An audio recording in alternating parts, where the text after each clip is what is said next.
토하고 설사하고 다리에 쥐가 나더니 그대로 차갑게 식었습니다. 1821년 여름 아침에 멀쩡하던 사람이 저녁에 죽어나갔습니다. 하루에 100명, 200명씩 쓰러져 갔습니다.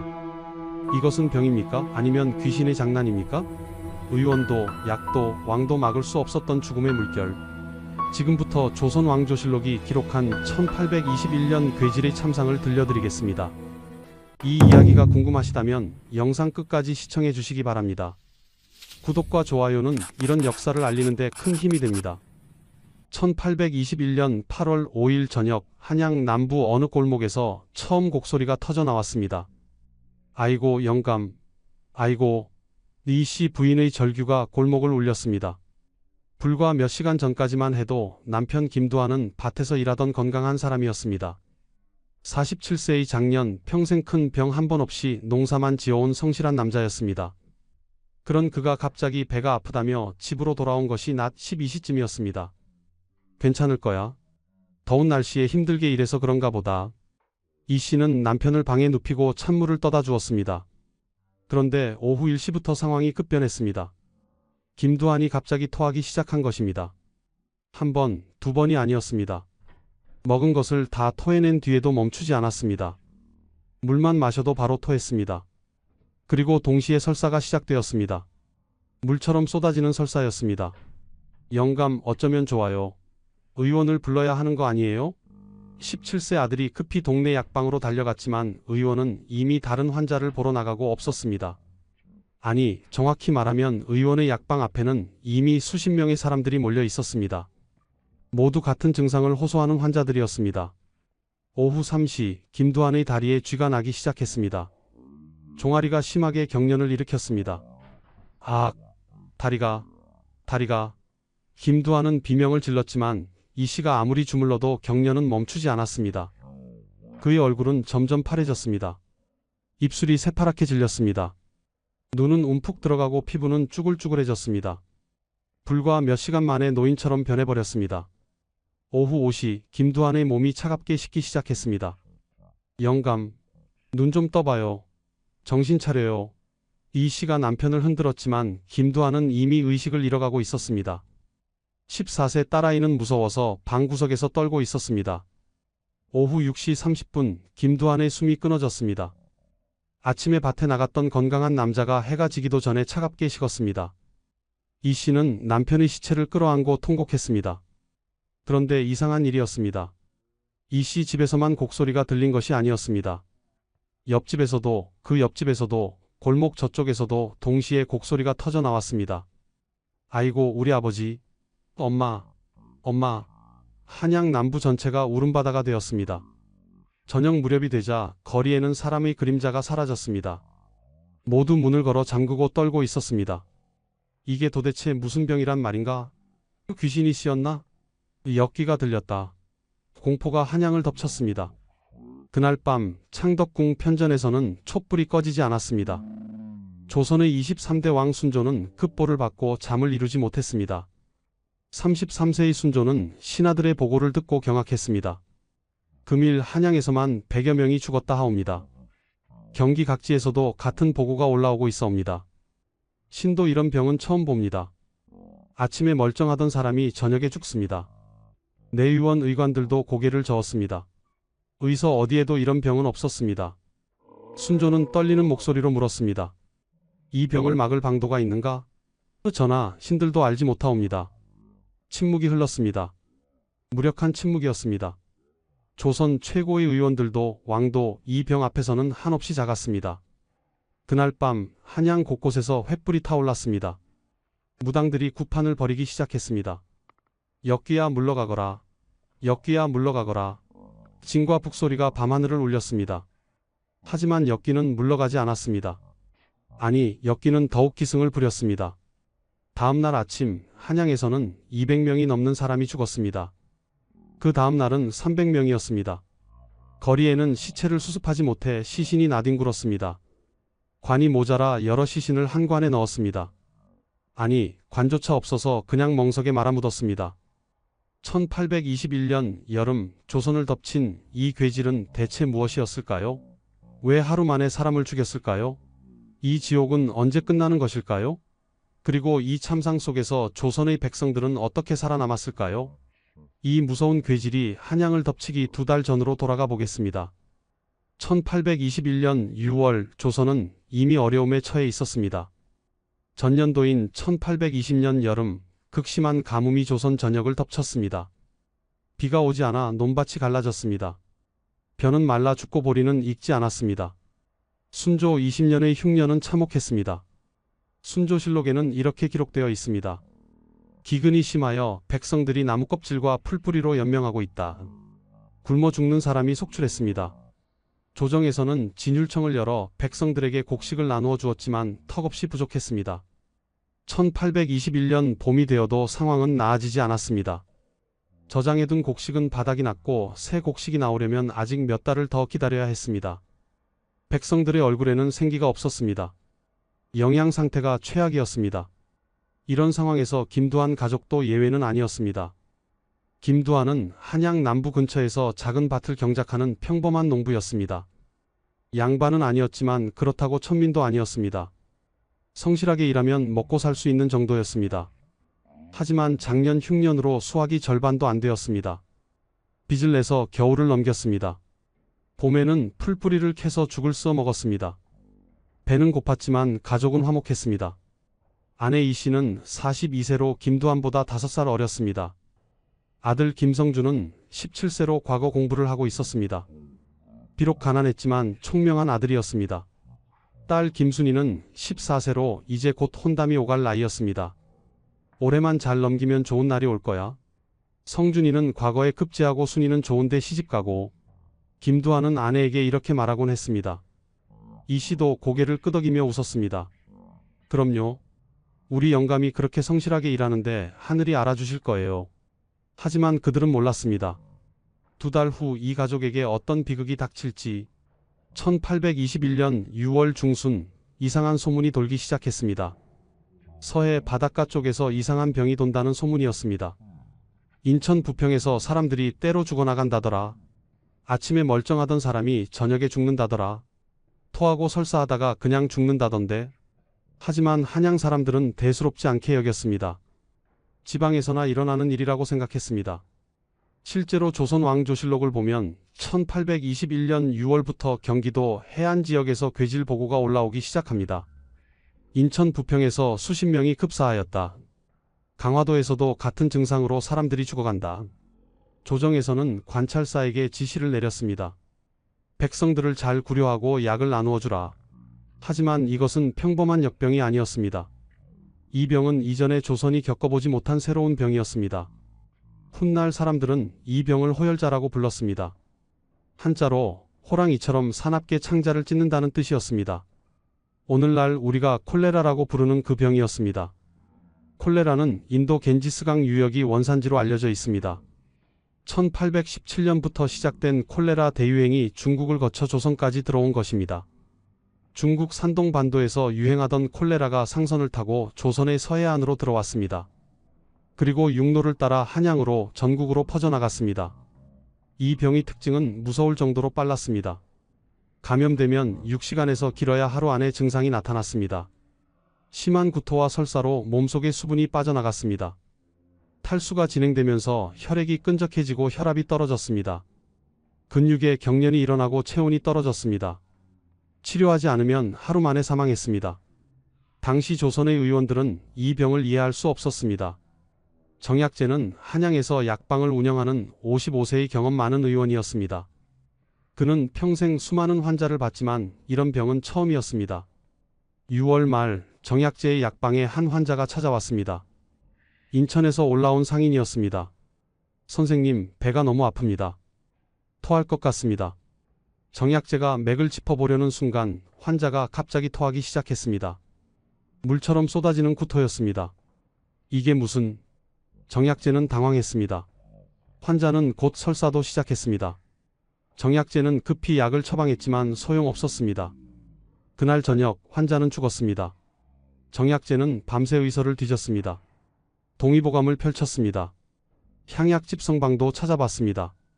하지만 어디에도 이런 병에 대한 기록은 없었습니다. 이건 이건 보통 여름병이 아니야. 뭔가 큰일이 벌어질 것 같은데. 정약제는 불길한 예감이 들었습니다. 하지만 그의 예감은 틀리지 않았습니다. 7월이 되자 한양에서도 환자가 나타나기 시작했습니다. 1821년 7월 중순 한양은 여전히 평화로워 보였습니다. 여름 더위가 기승을 부렸지만 사람들은 일상을 살아갔습니다. 김두한은 새벽 4시에 일어났습니다. 밭에 나가 김을 매야 했습니다. 비록 작년 흉년으로 어려웠지만 올해는 수확이 좋기를 바라며 열심히 일했습니다. 영감, 아침 드세요. 이 씨가 준비한 보리밥과 된장국이 전부였지만 김두한은 감사히 먹었습니다. 성준아, 오늘도 글공부 열심히 해라. 우리 집안의 희망은 너다. 예, 아버지. 17세 아들 김성준은 과거 시험 준비에 여념이 없었습니다. 비록 집이 가난해서 서당에 다니지는 못했지만 동네 글 아는 어른에게 배우며 공부했습니다. 낮에는 한양 거리가 북적였습니다. 장날이면 사람들이 모여들었습니다. 남대문 박시장에는 장사치들의 호객 소리가 요란했습니다. 쌀이요. 좋은 쌀. 생선 사시오. 싱싱한 생선. 하지만 물건을 사는 사람은 많지 않았습니다. 작년 흉년으로 다들 주머니 사정이 어려웠기 때문입니다. 정약제의 약방에도 환자들이 찾아왔습니다. 여름철 배탈이나 더위 먹은 사람들이 대부분이었습니다. 선생님, 배가 좀 아픕니다. 더위를 많이 먹었구려. 이 약을 다려 드시오. 정약제는 평소처럼 환자를 진료했습니다. 하지만 그의 마음 한편에는 여전히 불안감이 자리 잡고 있었습니다. 지난달 인천에서 온 환자가 하루 만에 죽은 일이 잊히지 않았습니다. 창덕궁에서 순조는 국정을 돌보고 있었습니다. 33세의 젊은 왕이었지만 걱정이 많았습니다. 작년 흉년으로 백성들이 굶주리고 있었습니다. 진율청을 운영하며 구제하고 있었지만 한계가 있었습니다. 전하, 각 지방에서 역병 소문이 들려옵니다. 의정부에서 보고가 올라왔습니다. 역병이라. 얼마나 심각한가? 아직 한양까지는 들어오지 않았으나 경기 해안 지역에서 환자가 발생하고 있다 하옵니다. 백성들을 잘 구려하도록 하라. 약을 넉넉히 나누어주고. 성은이 만극하옵니다. 순조는 역병 보고를 받았지만 아직 심각하게 받아들이지 않았습니다. 조선에서는 종종 역병이 돌았습니다. 대개는 조정에서 약을 나누어주고 제사를 지내면 진정되곤 했습니다. 이번에도 그럴 것이라 생각했습니다. 하지만 이번은 달랐습니다. 7월 20일경 한양 성저시장에서 한 상인이 갑자기 쓰러졌습니다. 40대 중반의 건강해 보이던 남자였습니다. 으악, 배가. 상인은 배를 움켜쥐고 비명을 질렀습니다. 사람들이 황급히 그를 부축했습니다. 괜찮으시오? 무슨 일이오? 배가 너무 아파. 상인은 곧 토하기 시작했습니다. 그리고 설사를 했습니다. 사람들은 당황했지만 더위 먹었나 보다 생각했습니다. 상인을 집으로 데려다주고 모두 흩어졌습니다. 그날 저녁 그 상인은 죽었습니다. 가족들은 울었지만 이웃들은 알지 못했습니다. 그저 불운한 일이라고 생각했습니다.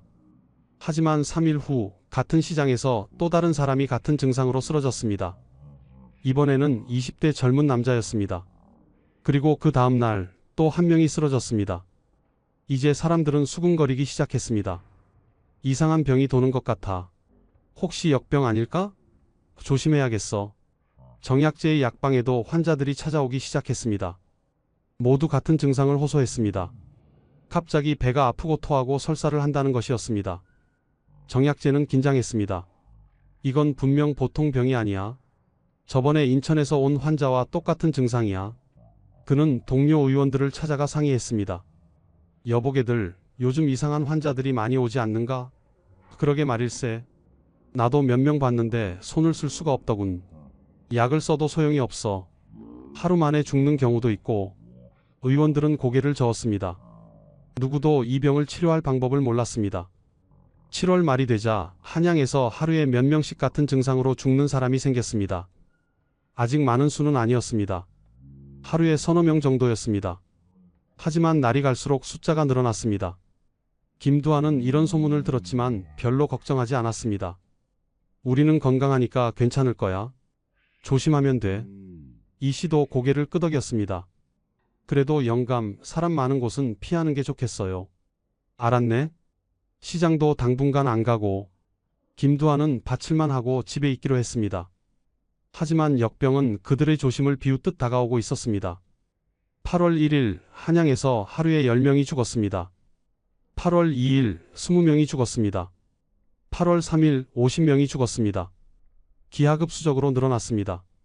사람들은 공포에 떨기 시작했습니다. 이건 보통 역병이 아니야. 빨리 한양을 떠나야 해. 부유한 양반들은 짐을 싸서 지방으로 피난을 갔습니다. 하지만 가난한 백성들은 갈 곳이 없었습니다. 김두한도 마찬가지였습니다. 떠날 곳도 떠날 돈도 없었습니다. 그저 집에서 조심하는 수밖에 없었습니다. 8월 4일 저녁 김두한은 가족들에게 말했습니다. 당분간 아무도 밖에 나가지 마라. 바칠도 내가 혼자 다녀올 테니. 아버지, 저도 도와드릴게요. 아들 김성준이 말했습니다. 아니다. 내가 나가면 어머니가 걱정하신다. 아버지 혼자 갔다 올 테니 너는 집에서 어머니와 동생을 지켜라. 예, 아버지. 그날 밤 김두한은 잠을 이루지 못했습니다. 멀리서 곡소리가 들려왔습니다. 누군가 또 죽은 것이었습니다. 하늘이시여, 우리 가족만은 지켜주소서. 김두한은 속으로 기도했습니다. 하지만 하늘은 그의 기도를 들어주지 않았습니다. 다음 날 1821년 8월 5일 아침 김두한은 여느 때처럼 밭으로 향했습니다. 그것이 그가 건강한 상태로 걷는 마지막이 될 줄은 아무도 몰랐습니다. 1821년 8월 5일 정오 김두한은 밭에서 갑자기 배가 아프기 시작했습니다. 처음에는 살짝 불편한 정도였습니다. 더운 날씨에 일을 너무 많이 했나? 김두한은 잠시 그늘에 앉아 쉬었습니다. 하지만 통증은 점점 심해졌습니다. 배가 뒤틀리는 것 같았습니다. 식은땀이 흘렀습니다. 이건 아닌데? 김두한은 불안해졌습니다. 요즘 한양에 도는 그 무서운 병의 증상이 떠올랐습니다. 아니야, 그럴 리 없어. 나는 조심했잖아. 사람도 안 만났는데? 하지만 몸은 거짓말을 하지 않았습니다. 복통은 더욱 심해졌고 속이 메스꺼웠습니다. 김두한은 급히 집으로 향했습니다. 집에 도착하자마자 그는 마당에 주저앉았습니다. 영감, 왜 그래요? 이 씨가 놀라 달려 나왔습니다. 배가 너무 아파. 얼른 방으로 들어가요. 이 씨와 아들 김성준이 김두한을 부축해 방으로 들어갔습니다. 김두한을 눕히자마자 그는 토하기 시작했습니다. 한 번, 두 번이 아니었습니다. 먹은 것을 다 토해낸 뒤에도 계속 토했습니다. 위액만 나왔습니다. 그러다 나중에는 물처럼 맑은 액체가 나왔습니다. 물 좀 주오. 김두한이 신음했습니다. 이 씨가 급히 물을 떠다 주었습니다. 하지만 물을 마시자마자 다시 토했습니다. 그리고 동시에 설사가 시작되었습니다. 물처럼 쏟아지는 설사였습니다.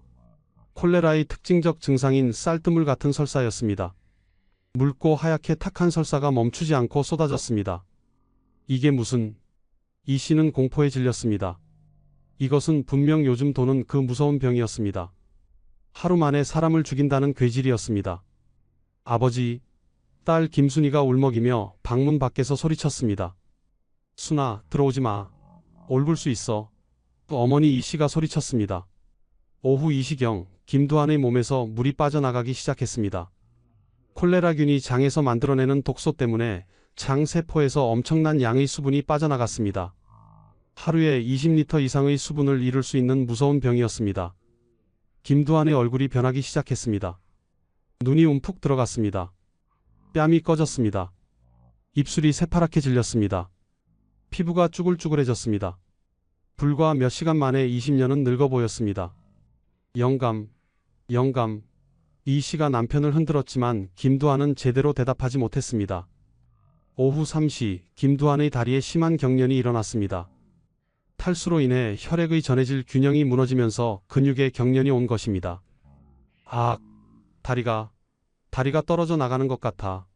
김두한이 비명을 질렀습니다. 이 씨가 남편의 다리를 주물렀지만 경련은 멈추지 않았습니다. 종아리가 딱딱하게 굳었습니다. 허벅지까지 경련이 퍼졌습니다. 성준아, 얼른 의원을 불러와. 예, 어머니. 17세 김성준은 정약제의 약방으로 달려갔습니다. 하지만 약방 앞에는 이미 수십 명의 사람들이 몰려 있었습니다. 모두 급한 환자들이었습니다. 같은 증상을 호소하는 사람들로 가득했습니다. 선생님, 우리 아버지가 죽어가고 있어요. 선생님, 제 남편 좀 살려주세요. 아우성이었습니다. 정약제는 이미 지쳐 있었습니다. 아침부터 수십 명이 환자를 봤지만 손 쓸 방법이 없었습니다. 약을 써도 소용없었습니다.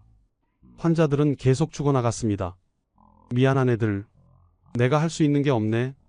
이 병은 내 능력 밖이야. 정약제는 고개를 떨구었습니다. 55년을 살면서 처음으로 의원으로서의 무력감을 느꼈습니다. 김성준은 빈손으로 집으로 돌아왔습니다. 어머니, 의원 선생님이 오실 수가 없대요. 환자가 너무 많아서. 그럼 어떡해? 이 씨는 주저앉았습니다. 오후 5시 김두한의 몸이 차갑게 식기 시작했습니다. 탈수로 인해 혈압이 급격히 떨어졌습니다. 혈액순환이 제대로 되지 않아 손발부터 차가워졌습니다. 체온이 떨어졌습니다. 영감, 눈 좀 떠봐요. 정신 차려요. 이 씨가 남편을 흔들었습니다. 하지만 김두한은 이미 의식이 흐릿했습니다. 눈은 떠져 있었지만 초점이 없었습니다. 입술은 새파랗고 얼굴은 잿빛이었습니다. 숨은 가늘게 쉬고 있었습니다. 아버지. 아들 김성준은 아버지의 손을 잡고 울었습니다. 차갑고 축축한 손이었습니다. 살아있는 사람의 손이 아니었습니다. 오후 6시 30분 김두한의 숨이 끊어졌습니다. 아침에 밭에 나갔던 건강한 47세 남자가 해가 지기도 전에 차갑게 식었습니다. 이 씨는 남편의 시체를 끌어안고 통곡했습니다. 아이고 영감, 나를 두고 어디로 가시오. 아이고. 김성준도 울었습니다. 김순이도 울었습니다. 온 집안이 곡소리로 가득 찼습니다. 그런데 이상한 일이었습니다. 김두한 집에서만 곡소리가 나는 것이 아니었습니다. 옆집에서도 곡소리가 들렸습니다. 그 옆집에서도 들렸습니다. 골목 저편에서도 저 멀리서도 곡소리가 동시다발적으로 터져 나왔습니다. 한양 남부 전체가 울음바다가 되었습니다.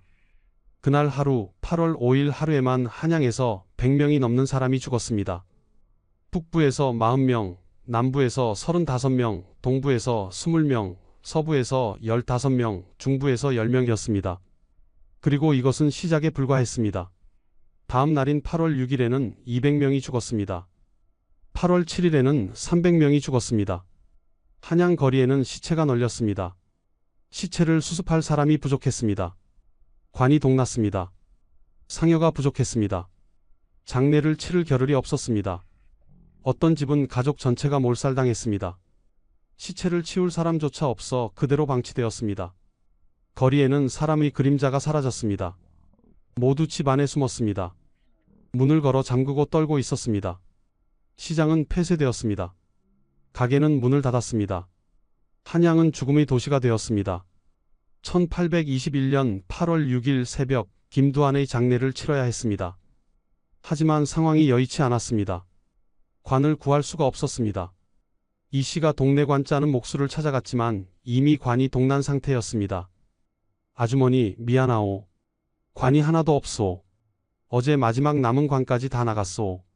그럼 어떡합니까? 우리 영감을 그냥 둘 수는 없잖아요. 새로 만들자니 나무도 없고 시간도 없소. 차라리 멍석에 말아서 묻는 게. 이 씨는 주저앉아 울었습니다. 평생 성실하게 살아온 남편을 제대로 된 관에도 모시지 못한다는 것이 너무 비참했습니다. 결국 이웃집과 관 하나를 공동으로 구매했습니다. 한 관에 두 시신을 넣는 것이었습니다. 비용을 나누기 위해서였습니다. 하지만 이마저도 쉽지 않았습니다. 관값이 평소의 5배로 뛰어올랐기 때문입니다.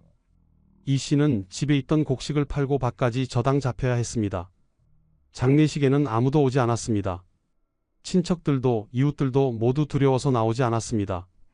전염된다던데? 가까이 가면 안 돼. 시체에서 엽기가 올라온다더라. 사람들은 문을 걸어 잠그고 숨었습니다. 결국 이 씨와 두 자녀만이 김두한을 성박 공동묘지에 묻었습니다. 급하게 판 얕은 구덩이였습니다. 제대로 된 묘도 아니었습니다. 제사상도 차리지 못했습니다. 곡식이 없었기 때문입니다. 이 씨는 빈 무덤 앞에서 통곡했습니다. 영감 미안하오. 제대로 보내드리지도 못해서. 하지만 슬퍼할 시간도 없었습니다. 집으로 돌아온 그날 저녁 이 씨 자신도 배가 아프기 시작했습니다. 어머니 괜찮으세요? 아들 김성준이 걱정스럽게 물었습니다. 괜찮다, 괜찮아. 그냥 피곤해서 그래. 하지만 이 씨는 알고 있었습니다. 이것이 무엇을 의미하는지, 남편이 겪었던 그 증상의 시작이라는 것을. 밤이 되자 이 씨도 토하기 시작했습니다. 남편과 똑같은 증상이었습니다. 구토, 설사, 경련. 김성준과 김순이는 공포에 질렸습니다. 어머니, 어머니. 하지만 이 씨는 손을 저었습니다. 가까이 오지 마라. 얼굴 수 있어. 어머니는 자식들을 걱정했습니다. 자신은 이미 죽을 것을 알았습니다. 하지만 자식들만은 살아야 했습니다. 성준아, 순아, 예, 어머니. 너희들은 이 집을 떠나라. 시골 외가 가서 어머니를 두고는 못 가요. 김성준이 울먹였습니다. 어머니, 저희가 간호할게요. 김순이도 울었습니다. 안 돼. 너희까지 죽으면 안 돼. 이 씨는 마지막 힘을 다해 자식들을 설득하려 했습니다. 하지만 김성준은 고개를 저었습니다. 어머니, 저는 안 갑니다. 아버지도 떠나보냈는데 어머니까지 혼자 두고 갈 수 없어요. 형아. 김순이가 오빠를 바라봤습니다. 김성준은 14세 동생을 돌아봤습니다. 순아, 너라도 가거라. 외가로 가서 살아라. 형아 혼자 어떻게 해요? 나는 남자니까 괜찮아. 넌 어린 여자이잖아. 가거라. 결국 김순이는 울며 집을 떠났습니다. 먼 길을 걸어서 시골 외가로 향했습니다. 다행히 김순이는 감염되지 않았습니다. 그리고 훗날 살아남았습니다. 하지만 김성준은 어머니 곁을 지켰습니다. 17세 소녀는 홀로 어머니를 간호했습니다. 물을 떠다 주고 토사물을 치우고 식은 땀을 닦아주었습니다. 하지만 어머니의 상태는 악화될 뿐이었습니다. 8월 8일 새벽 이 씨도 숨을 거뒀습니다. 남편이 죽은 지 사흘 만이었습니다. 김성준은 어머니의 시체 앞에 무릎을 꿇었습니다. 하지만 울음도 나오지 않았습니다. 이미 눈물이 다 말라버렸습니다. 그는 멍하니 앉아 있었습니다. 아버지, 어머니, 왜 이런 일이? 17세 소년에게는 너무 가혹한 현실이었습니다. 일주일 전만 해도 평범한 가족이었습니다. 가난했지만 행복했습니다.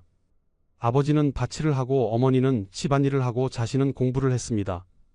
그런데 지금은 모든 것이 무너졌습니다. 부모님은 모두 죽고 동생은 떠나고 자신만 남았습니다. 집은 빚더미가 되었습니다. 밭은 저당 잡혔습니다. 김성준은 혼자서 어머니를 묻어야 했습니다. 관도 없이 멍석에 말아 아버지 옆에 묻었습니다.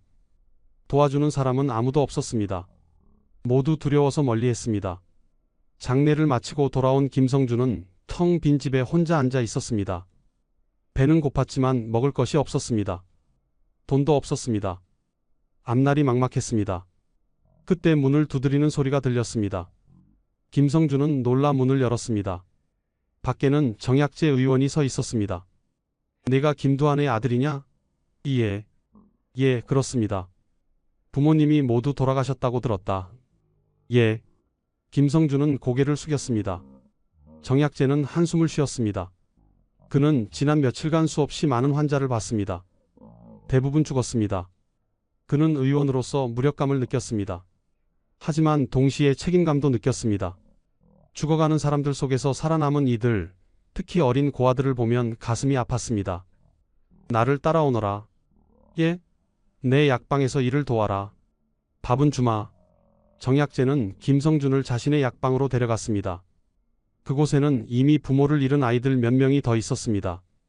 정약재는 이들을 거두어 약방 일을 돕게 하고 먹을 것을 주었습니다. 김성준은 눈물을 흘렸습니다. 감사합니다. 감사합니다.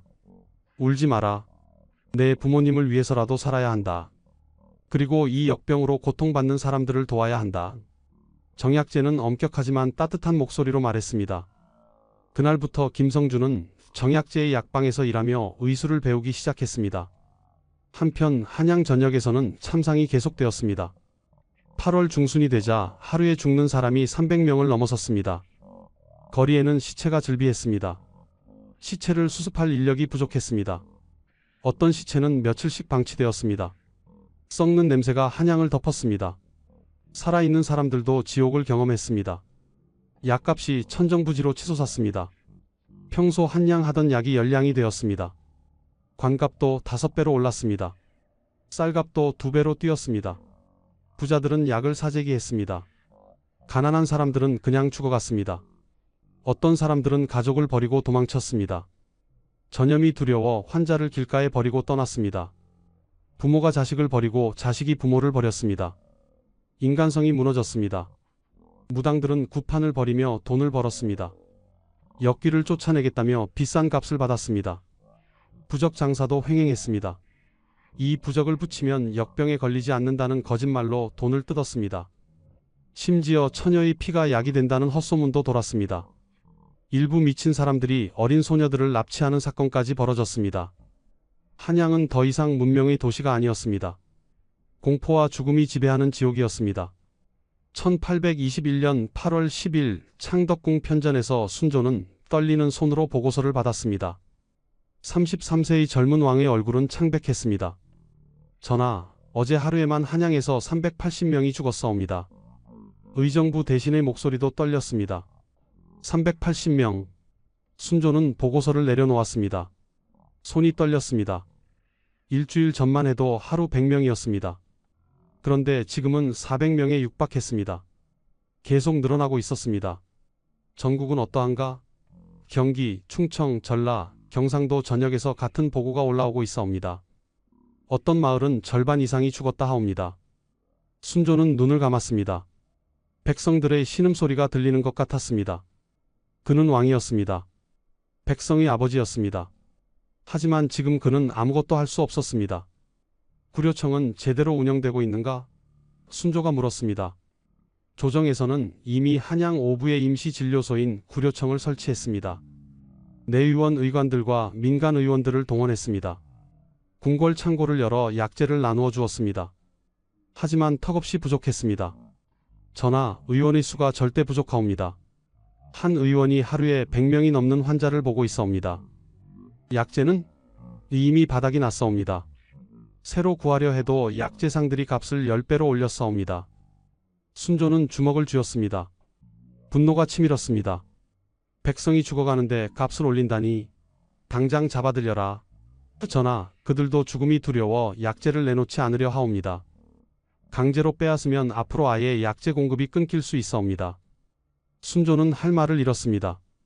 왕의 권력도 죽음의 공포 앞에서는 무력했습니다. 진율청은 쌀을 나누어 주고 있으나 이 또한 부족하옵니다. 게다가 백성들이 구려청에 모여들면서 오히려 전염이 더 빠르게 퍼지고 있다는 보고도 있사옵니다. 순조는 깊은 한숨을 쉬었습니다. 모든 것이 악순환이었습니다. 도우려 하면 할수록 상황은 악화되었습니다. 과인이 덕이 없어 하늘이 재앙을 내린 것이구나. 순조의 목소리가 떨렸습니다. 유교 정치 이념에서 왕은 하늘의 아들이었습니다. 나라의 재앙이 닥치면 그것은 왕의 부덕함 때문이라고 여겼습니다. 순조는 자신을 책망했습니다. 전하, 그런 말씀을 하지 마옵소서. 이는 하늘의 재앙이옵니다. 아니다. 과인이 백성을 제대로 돌보지 못한 탓이다. 작년 흉년을 제대로 수습하지 못했고 백성들이 굶주리게 만들었다. 순조는 일어났습니다. 과인은 오늘부터 수라를 들지 않겠다. 백성들이 죽어가는데 어찌 편히 먹고 잘 수 있겠는가? 전하, 옥체를 상하시면 안 되옵니다. 신하들이 만류했지만 순조는 단호했습니다. 백성이 죽는데 왕만 배부를 수는 없다. 3일간 근신하며 하늘에 기도하겠다. 순조는 정말로 3일간 수라를 들지 않았습니다. 밤낮으로 기도했습니다. 하늘이시여, 백성들의 목숨을 거두어 가지 마옵소서. 차라리 과인을 벌하옵소서. 하지만 하늘은 대답하지 않았습니다. 역병은 계속되었습니다. 한편 한양 거리에서는 백성들의 절규가 이어졌습니다. 구려청 앞에는 사람들이 몰려들었습니다. 선생님, 우리 아들 좀 살려주세요. 약 좀 주세요. 약 좀. 제발요. 제발. 하지만 의원들도 지쳐 있었습니다. 며칠간 잠도 제대로 못 자고 환자를 봤습니다. 그럼에도 환자는 계속 죽어갔습니다. 약도 바닥났습니다. 어떤 의원은 환자의 손을 잡고 함께 울었습니다. 미안하오. 정말 미안하오. 내가 할 수 있는 게 없소. 구려청에는 약 대신 물과 소금만 있었습니다. 의원들은 경험적으로 물을 계속 먹이는 것이 조금이나마 도움이 된다는 것을 알아냈습니다. 하지만 근본적인 치료는 아니었습니다. 물을 계속 먹이시오. 따뜻하게 하시고. 이것이 의원들이 할 수 있는 전부였습니다. 어떤 환자는 살아났지만 대부분은 죽었습니다. 구료청 마당에는 시체가 쌓였습니다. 하루에도 수십 구의 시체가 나왔습니다. 수습할 사람이 부족해 밤까지 방치되기도 했습니다. 백성들 사이에서는 원망의 목소리도 나왔습니다. 임금이 뭘 했나? 우리가 죽어가는데? 이 양반들은 지방으로 도망가고 우리만 죽으라는 거냐? 이게 나라냐? 하지만 대부분의 백성들은 그저 살아남기 위해 발버둥 쳤습니다. 집 안에 숨어서 문을 잠그고 밖에 나가지 않았습니다. 먹을 것이 떨어져도 시장에 가지 못했습니다. 시장이 폐쇄되었기 때문입니다. 어떤 가족은 집 안에서 굶어 죽었습니다. 역병에 걸려 죽은 것이 아니라 굶어 죽었습니다. 밖으로 나가 음식을 구할 수 없었기 때문입니다. 한양 성 밖 공동묘지는 시체로 가득 찼습니다. 묘를 쓸 공간이 없어 시체를 겹쳐서 묻었습니다. 어떤 곳은 시체를 그냥 쌓아두고 흙만 살짝 덮었습니다. 묘라고 할 수도 없는 것들이었습니다. 땅을 파는 인부들도 부족했습니다. 많은 인부들이 역병에 걸려 죽었기 때문입니다. 시체를 나르는 상역군들도 모자랐습니다. 일당을 10배로 올려도 하려는 사람이 없었습니다. 전염이 두려웠기 때문입니다. 결국 죄수들을 동원했습니다. 형을 감면해주는 조건으로 시체 수습을 시켰습니다. 하지만 죄수들도 죽어갔습니다. 8월 중순이 되자 경기도 전역으로 역병이 퍼졌습니다. 수원, 광주, 양주, 파주, 개성까지 모두 역병에 휩싸였습니다. 어떤 마을은 주민의 절반 이상이 죽었습니다. 마을 전체가 폐촌이 된 곳도 있었습니다. 충청도, 전라도, 경상도에서도 같은 보고가 올라왔습니다. 조선 전역이 역병의 공포에 떨었습니다. 순조는 매일 보고를 받으며 괴로워했습니다. 전국에서 하루에 1000명 이상이 죽는다는 추산이 나왔습니다. 정확한 집계조차 불가능했습니다. 지방 관청들도 제대로 기능하지 못했습니다. 관리들도 죽거나 도망갔기 때문입니다. 순조는 여러 차례 교서를 내렸습니다. 백성들을 구제하라. 약과 곡식을 나누어 주라. 세금을 면제해 주라. 하지만 말뿐이었습니다. 실제로 백성들에게 도달하는 구제는 극히 적었습니다. 지방 수령들도 어찌할 바를 몰랐습니다. 순조는 밤마다 잠을 이루지 못했습니다. 꿈에서 죽어가는 백성들이 나타났습니다. 임금님, 살려주세요. 왜 우리를 버리십니까? 순조는 악몽에 시달렸습니다.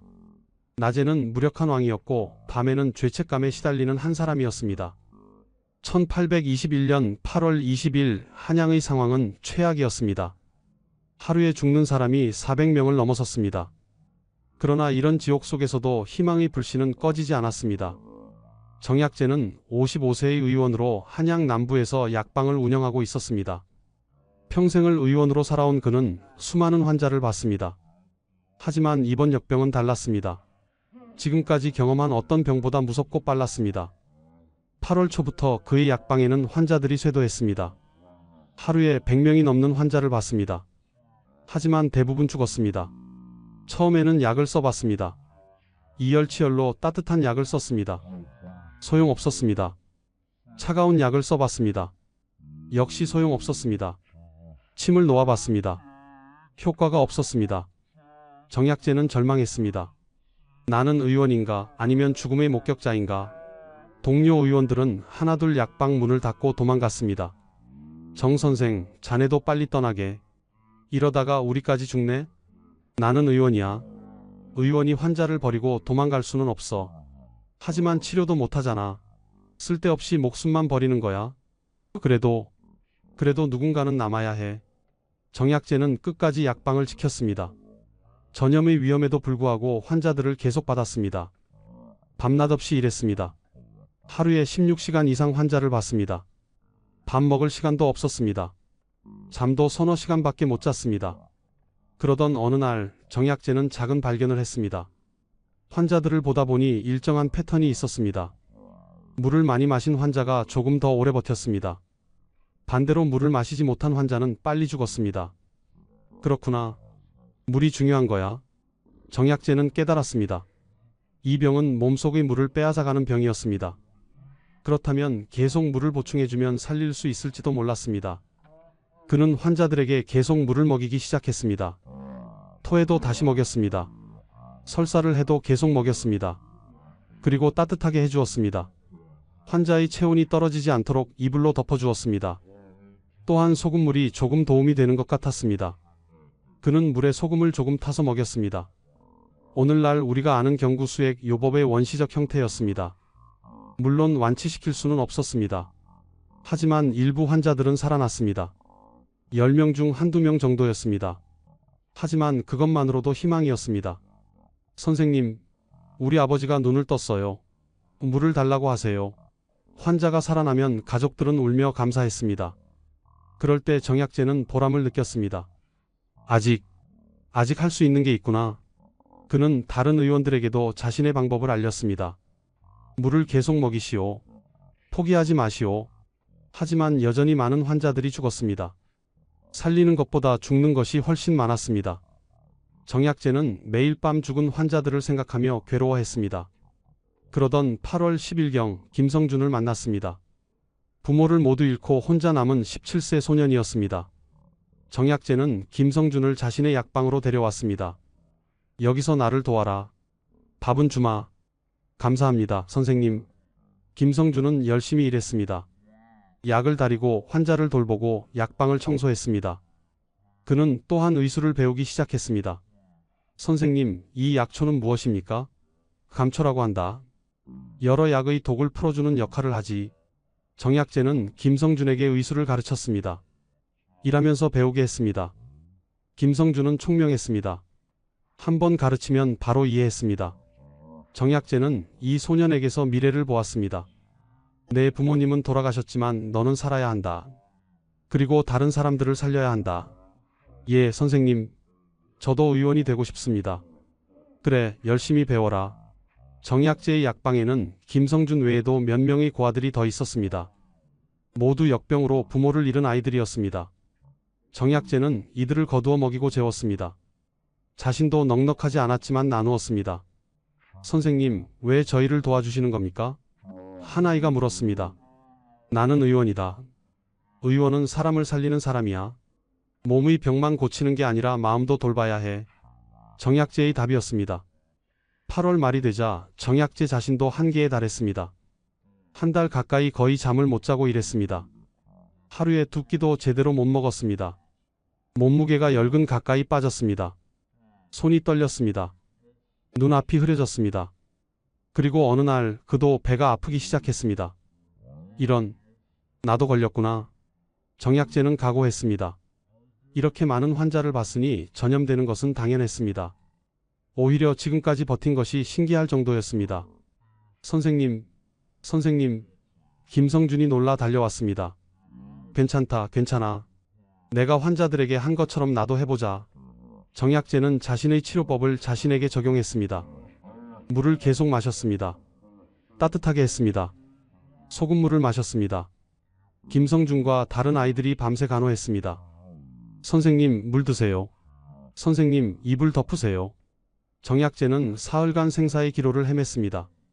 심하게 토하고 설사했습니다. 다리에 경련이 왔습니다. 체온이 떨어졌습니다. 하지만 그는 버텼습니다. 물을 계속 마셨습니다. 의지로 버텼습니다. 나는 아직 죽을 수 없어. 이 아이들을 돌봐야 해. 나흘째 되는 날 정약제의 상태가 조금 나아졌습니다. 토하는 것이 줄어들었습니다. 설사도 멈췄습니다. 의식이 또렷해졌습니다. 선생님이 살아나셨어요. 김성준이 울며 기뻐했습니다. 정약제는 기적적으로 살아났습니다. 55세의 나이에 역병을 이겨낸 것입니다. 그는 일주일간 쉬었다가 다시 약방 문을 열었습니다. 아직 죽어가는 사람들이 있다. 내가 할 일이 남았다. 정약제는 다시 환자를 보기 시작했습니다. 이번에는 자신이 직접 경험한 치료법을 더욱 확신을 가지고 적용했습니다. 그리고 9월 중순 드디어 변화가 일어났습니다. 1821년 9월 15일경 한양의 신규 환자 수가 눈에 띄게 줄기 시작했습니다. 8월 말까지만 해도 하루에 400명 이상이 죽었는데 9월 중순에는 200명으로 줄었습니다. 9월 말에는 100명 이하로 떨어졌습니다. 역병이 끝나가는 건가? 사람들은 조심스럽게 희망을 품었습니다. 실제로 역병은 진정되고 있었습니다. 콜레라는 더운 날씨에 활발하지만 날씨가 추워지면 약해집니다. 9월 들어 가을 날씨가 시작되면서 콜레라균의 활동이 둔화된 것입니다. 또한 이미 감염될 사람은 대부분 감염되었고 살아남은 사람들은 면역을 얻었습니다. 역병은 자연스럽게 소멸되어 갔습니다. 10월이 되자 한양에서 신규 환자가 거의 나오지 않았습니다. 지방에서도 같은 보고가 올라왔습니다. 전하, 역병이 진정되었사옵니다. 순조는 보고를 받고 안도했습니다. 하지만 동시에 깊은 슬픔을 느꼈습니다. 역병은 끝났지만 그 대가는 참혹했습니다. 정확한 통계는 없었지만 추산으로 전국에서 최소 수십만 명이 죽었습니다. 한양에서만 10,000명 이상이 죽은 것으로 추정되었습니다. 당시 한양 인구가 약 20만 명이었으니 20명 중 1명이 죽은 셈이었습니다. 경기도 일부 지역은 인구의 3분의 1이 죽었습니다. 어떤 마을은 주민 전체가 죽어 폐촌이 되었습니다. 고아가 수만 명 발생했습니다. 부모를 잃은 아이들이 거리를 떠돌았습니다. 조정에서는 고아들을 수용하기 위해 임시시설을 만들었지만 턱없이 부족했습니다. 경제도 붕괴했습니다. 노동력이 크게 줄어 농사를 짓지 못했습니다. 1821년 가을 수확은 형편없었습니다. 상업도 마비되었습니다. 장시가 몇 달간 열리지 못했습니다. 물가는 폭등했습니다. 이듬해인 1822년에는 역병의 여파로 심각한 기근이 발생했습니다. 역병으로 죽지 않은 사람들이 굶어 죽었습니다. 사회 질서를 회복하는 데 수년이 걸렸습니다. 순조는 역병이 끝난 후 여러 조치를 취했습니다.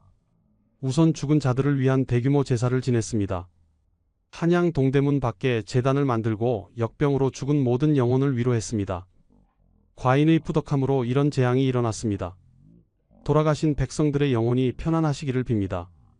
순조는 눈물을 흘리며 제사를 주관했습니다. 또한 전국적으로 세금을 감면했습니다.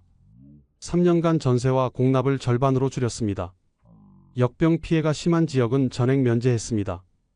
고아 구제 정책도 시행했습니다. 관에서 고아들을 거두어 먹이고 입혔습니다. 일부 고아들은 양자로 보내졌습니다. 의료 체계도 조금 강화했습니다. 각 지방에 의원을 더 배치했습니다. 약제 비축도 늘렸습니다. 하지만 이것들은 모두 사후 조치였습니다. 이미 수십만 명이 죽은 후였습니다. 근본적인 해결책은 아니었습니다. 조선의 의료 수준으로는 콜레라를 막을 방법이 없었습니다. 항생제도 없었고 수액요법도 제대로 알지 못했고 병의 원인인 세균의 존재조차 몰랐습니다. 다만 경험적으로 깨끗한 물이 중요하다는 것, 환자를 격리해야 한다는 것 정도를 배웠을 뿐이었습니다. 그리고 19세기 내내 조선은 여러 차례 역병을 겪어야 했습니다. 1859년에도 콜레라가 대유행했습니다. 1886년에도 유행했습니다. 1895년에도 유행했습니다. 매번 수만 명이 죽었습니다. 한편 정약제는 역병이 끝난 후에도 계속 약방을 운영했습니다. 그는 자신의 경험을 바탕으로 역병 치료에 관한 글을 남겼습니다. 괴질이 돌면 물을 계속 먹여야 한다. 토해도 다시 먹여야 한다. 따뜻하게 해야 한다. 소금물이 도움이 된다. 간단한 내용이었지만 당시로서는 귀중한 지식이었습니다. 후대 의원들이 이 기록을 참고했습니다. 정약제는 또한 역병 고아들을 계속 돌봤습니다. 김성준을 비롯한 여러 아이들을 제자로 삼아 의술을 가르쳤습니다. 너희들은 이 역병을 겪었다. 많은 사람들이 죽는 것을 봤다. 그 아픔을 기억하고 다른 사람들을 돌보는 의원이 되어라. 정약제의 가르침이었습니다. 김성준은 열심히 공부했습니다. 스승의 가르침을 모두 흡수했습니다. 그리고 10년 후인 1831년 김성준은 정식 의원이 되었습니다. 27세의 젊은 의원이었습니다. 그는 스승 정약제의 약방 옆에 자신의 약방을 열었습니다. 가난한 사람들을 주로 치료했습니다. 약값을 받지 못하는 경우도 많았지만 개의치 않았습니다. 저도 한때 고아였습니다. 스승님께서 저를 살려주셨습니다. 이제 제가 다른 사람들을 살릴 차례입니다. 김성준의 말이었습니다. 1830년 정약제는 64세의 나이로 평화롭게 별세했습니다. 역병 이후 9년을 더 살았습니다. 그는 마지막까지 환자를 돌보다가 조용히 눈을 감았습니다. 동네 사람들이 모두 모여 장례를 치렀습니다. 정 선생님은 우리의 은인이십니다. 역병 때 우리를 버리지 않으셨습니다. 평생 가난한 사람들을 돌보셨습니다. 사람들은 울며 그를 애도했습니다. 정약제의 묘는 한양 근처 야산에 만들어졌습니다. 소박한 묘였지만 많은 사람들이 찾아와 절을 했습니다. 김성준은 스승의 묘 앞에서 맹세했습니다. 스승님, 제가 스승님의 뜻을 이어가겠습니다. 평생 사람을 살리는 의원으로 살겠습니다. 그리고 그는 그 맹세를 지켰습니다. 김성준은 50년 넘게 의원으로 일하며 수많은 사람을 치료했습니다. 1859년 콜레라가 다시 유행했을 때 그는 스승에게 배운 치료법으로 많은 환자를 살렸습니다. 그의 명성은 널리 퍼졌습니다. 김성준의 동생 김순희는 역병 때 시골 외가로 피신해 살아남았습니다. 그녀는 18세에 괜찮은 집안으로 출가했습니다. 남편은 가난한 선비였지만 착한 사람이었습니다. 김순희는 세 아들을 낳아 잘 키웠습니다. 평생 부모님의 기일을 잊지 않고 제사를 지냈습니다. 오빠 김성준과도 평생 가깝게 지냈습니다. 김순희는 70세까지 살았습니다. 손자, 손녀들에게 1821년 여름 이야기를 들려주곤 했습니다. 할머니가 어렸을 때 무서운 역병이 돌았단다. 할머니의 아버지, 어머니가 모두 돌아가셨지. 하지만 정 선생님이라는 훌륭한 의원분이 너희 큰할아버지를 살려주셨어. 그래서 큰할아버지도 의원이 되셨단다. 아이들은 할머니의 이야기를 들으며 눈물을 흘렸습니다. 그리고 큰할아버지를 더욱 존경하게 되었습니다. 1821년의 역병은 조선 역사에 깊은 상처를 남겼습니다. 하지만 동시에 교훈도 남겼습니다. 첫째, 가난이 병을 키운다는 것. 역병은 부자나 가난한 사람 모두를 공격했지만 가난한 사람들이 훨씬 많이 죽었습니다. 영양 상태가 나빴고 위생이 나빴고 치료를 받을 수 없었기 때문입니다. 둘째, 권력도 전염병 앞에서는 무력하다는 것. 왕도 양반도 역병을 막을 수 없었습니다. 오직 의술과 정성만이 사람을 살렸습니다. 셋째, 위기 속에서 인간성의 빛과 어둠이 모두 드러난다는 것. 어떤 사람들은 가족을 버리고 도망갔지만 정약제 같은 사람들은 끝까지 자리를 지켰습니다. 넷째, 고통은 대를 이어 극복된다는 것. 김성준은 부모를 역병으로 잃었지만 그 고통을 발판 삼아 의원이 되어 다른 사람들을 살렸습니다. 200년이 지난 지금 우리는 콜레라를 치료할 수 있게 되었습니다. 항생제가 있고 수액치료가 있고 백신도 개발되었습니다. 하지만 전염병은 여전히 인류의 숙제입니다. 새로운 병들이 계속 나타나고 있습니다. 1821년 조선의 괴질 이야기는 먼 옛날 이야기가 아닙니다. 그것은 전염병과 싸우는 인류의 긴 역사 중 한 장면입니다. 그 속에서 무력하게 죽어간 사람들, 끝까지 싸운 의원들, 고통 속에서도 희망을 잃지 않은 사람들의 이야기입니다. 정약제와 김성준 같은 사람들이 있었기에 조선은 그 참혹한 역병을 견뎌낼 수 있었습니다. 그들의 헌신과 희생을 우리는 기억해야 합니다. 지금까지 1821년 여름 조선을 휩쓴 괴질의 이야기였습니다. 아침에 멀쩡하던 사람이 저녁에 죽어간 무서운 역병이었지만 그 속에서도 인간의 존엄과 희망을 지킨 사람들이 있었습니다. 역사는 그들을 기억합니다. 이 이야기가 여러분께 작은 깨달음이 되길 바랍니다. 구독과 좋아요 부탁드리며 다음에도 의미 있는 역사 이야기로 찾아뵙겠습니다. 감사합니다. 이놈을 당직한 곤장 80대 쳐라! 부조금 2,000냥을 내지 않았다는 이유로 곤장에 맞아 죽어가는 아버지. 그 앞에서 피눈물을 흘리며 지켜볼 수밖에 없었던 아들. 1893년 겨울 고부 관아에서 벌어진 이 참혹한 광경은 조선 땅을 뒤흔든 거대한 혁명의 시작이었습니다. 도대체 이 사람은 누구였기에 백성을 이토록 잔혹하게 대했을까요? 그리고 그의 최후는 과연 어떠했을까요? 이 이야기가 궁금하시다면 영상 끝까지 시청해 주시기 바랍니다. 그리고 구독과 좋아요로 저희 채널을 응원해 주세요. 1893년 겨울 전라도 고부 관아 마당에는 차가운 바람이 매섭게 불어왔습니다. 형장에는 100여 명의 백성들이 둘러서 있었고 그 한가운데 한 노인이 형틀에 묶여 있었습니다. 노인의 이름은 전창혁, 당시 66세였습니다. 그는 고부군 향교의 장의를 지낸 적도 있는 지역의 명사였으나 몰락한 양반 출신으로 평생을 가난하게 살아온 사람이었습니다. 이놈이 감히 나의 모친상에 부조금을 걷어주지 않았다는 것이냐. 이 고을 백성이면서 군수의 명을 거역한 죄 결코 가벼이 넘길 수 없다. 높은 자리에 앉은 고부군수 조병갑의 목소리가 차갑게 울려 퍼졌습니다. 당시 49세였던 조병갑은 본관이 양주조씨로 영의정을 지낸 조두순의 서족하였습니다.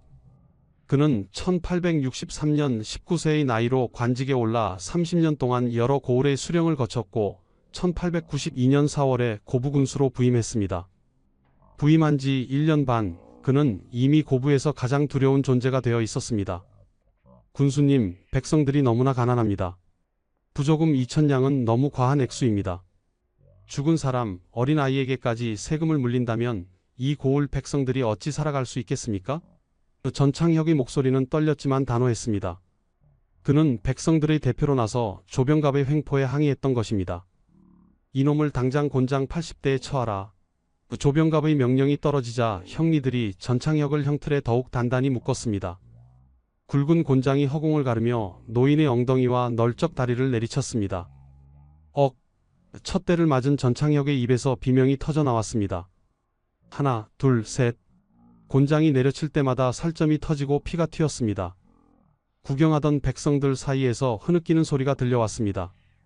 그들 중 한 사람 38세의 전봉주는 두 주먹을 불끈 쥔 채 이를 악물고 있었습니다. 그는 전창혁의 아들이었습니다. 아버지, 아버지. 전봉준의 입술에서 피가 배어 나왔습니다. 너무 세게 이를 깨문 탓이었습니다.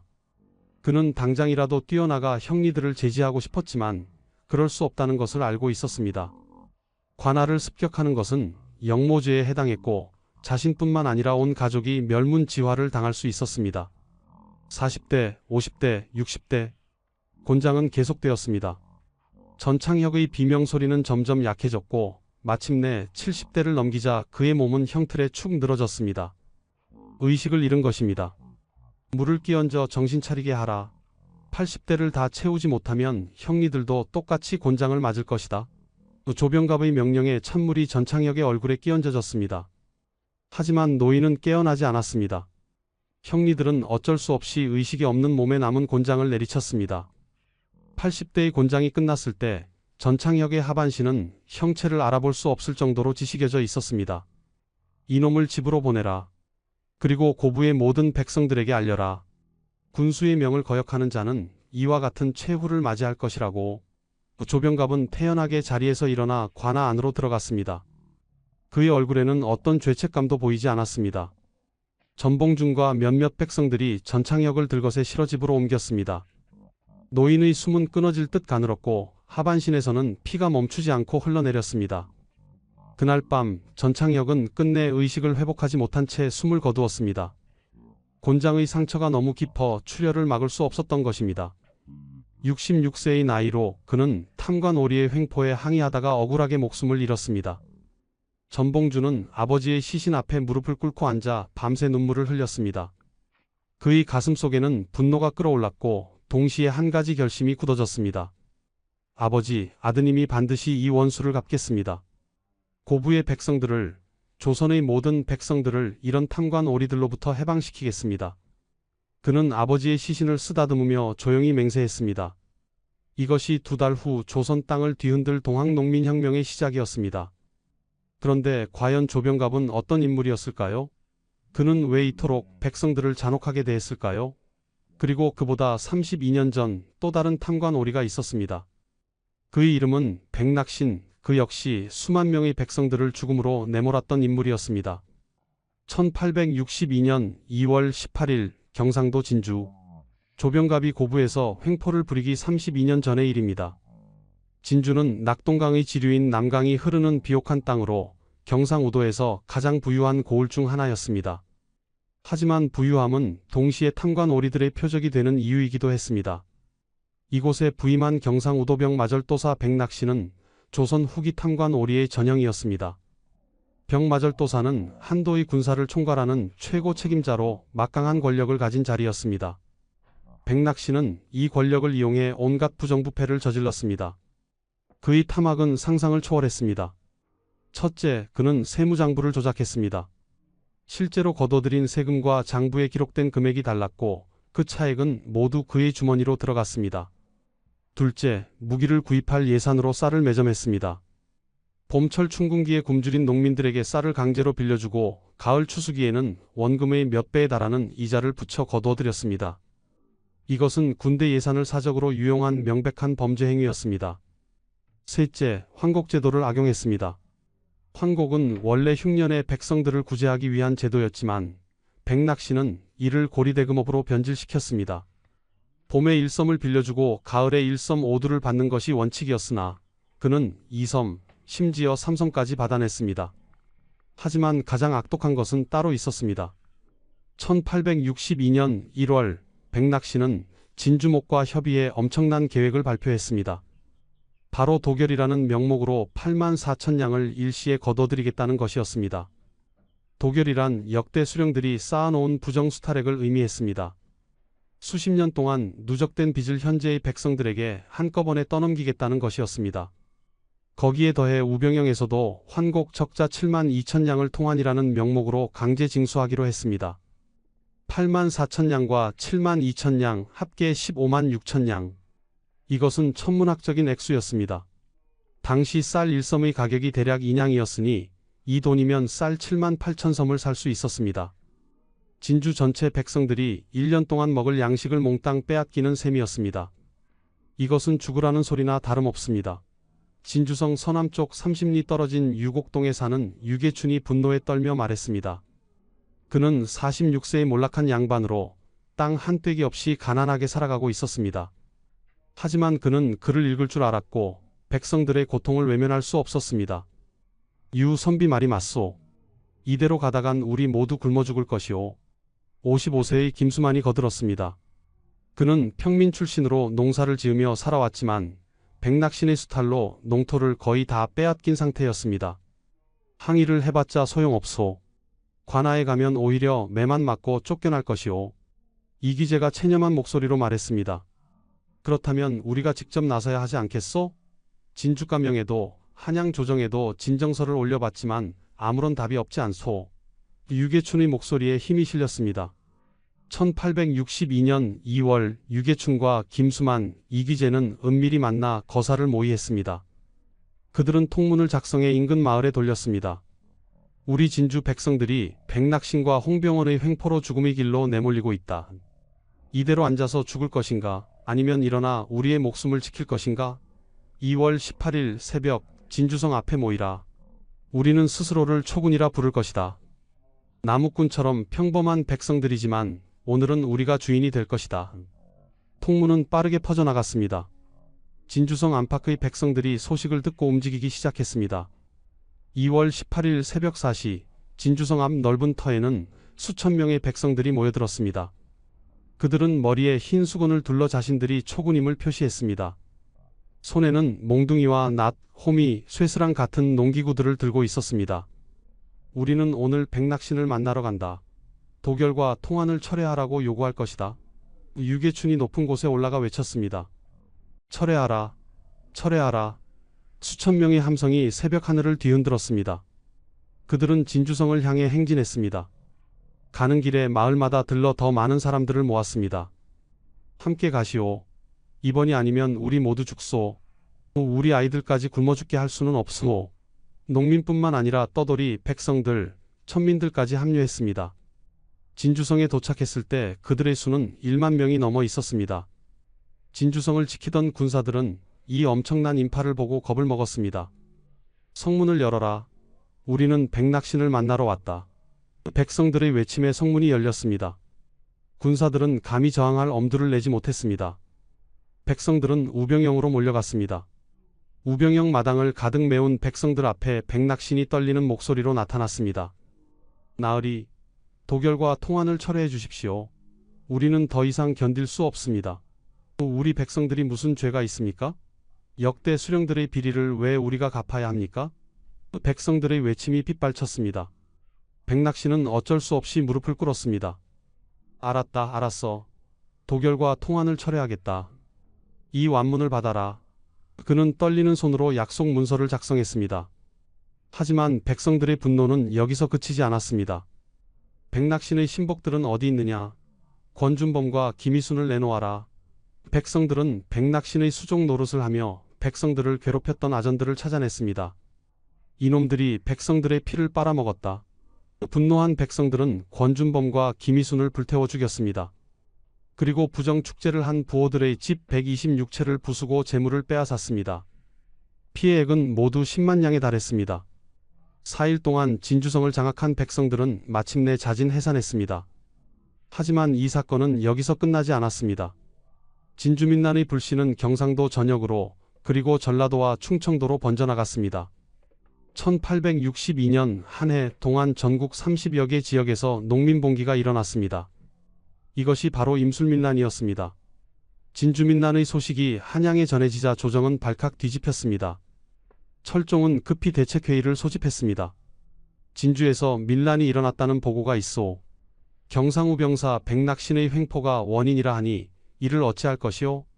철종의 물음에 대신들이 수군거렸습니다. 전하, 즉시 안핵사를 파견하여 사태를 수습해야 합니다. 영의정이 아뢰었습니다.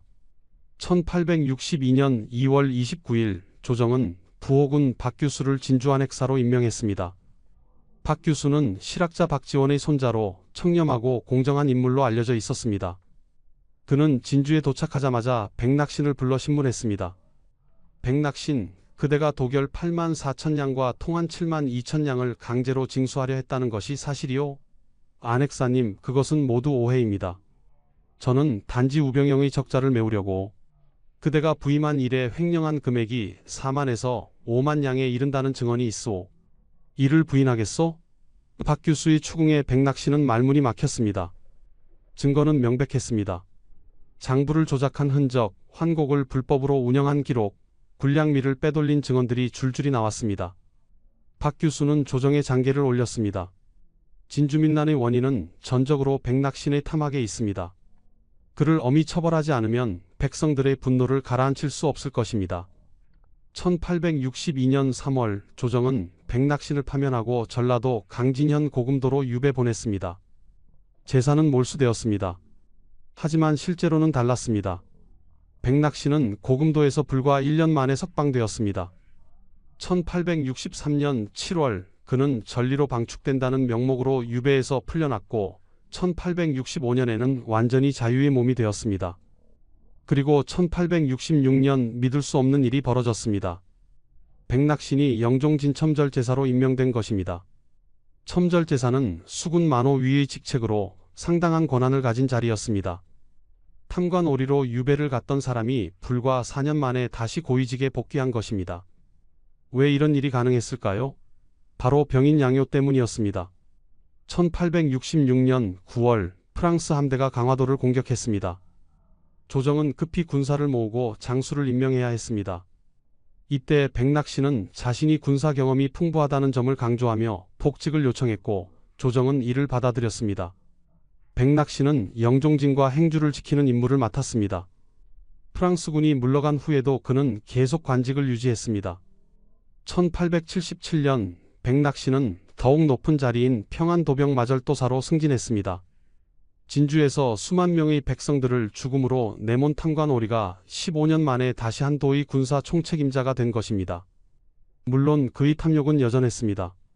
1885년 그는 기한이 지나도 부임하지 않은 죄로 다시 귀양을 갔습니다. 실제로는 평안도에서도 부정부패를 저질렀기 때문이라는 소문이 돌았습니다.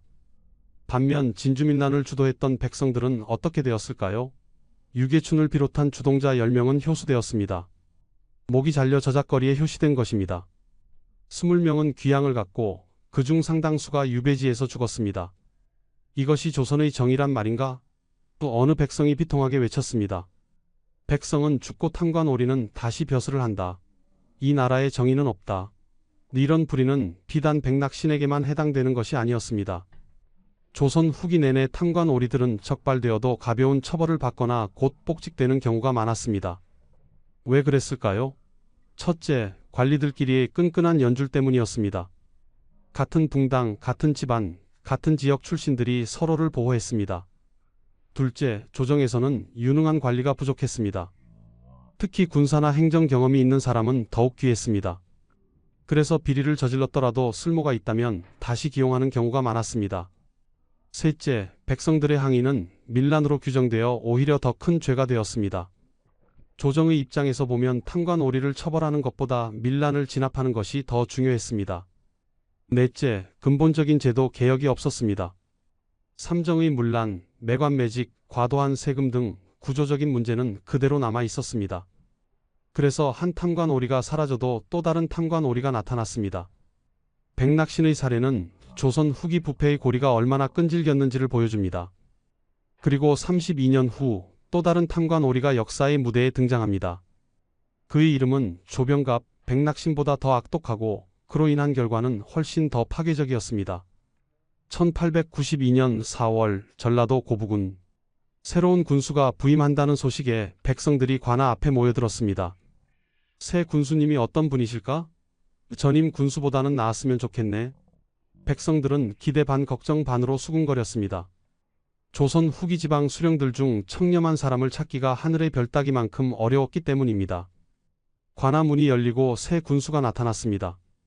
48세의 조병갑이었습니다. 그는 관복을 단정하게 차려입고 위험 있는 표정으로 백성들을 내려다보았습니다. 본 군수는 조병갑이요. 앞으로 이 고부를 다스리게 되었으니 백성들은 군수의 명을 잘 따라야 할 것이오. 그의 목소리는 차갑고 권위적이었습니다. 조병갑은 본관이 양주조씨로 조규순의 서자였습니다. 그의 큰아버지는 영의정을 지낸 조두순으로 조선 최고의 권력자 중 한 명이었습니다. 조병갑은 이런 배경을 바탕으로 1863년 19세의 나이에 관직에 올랐습니다.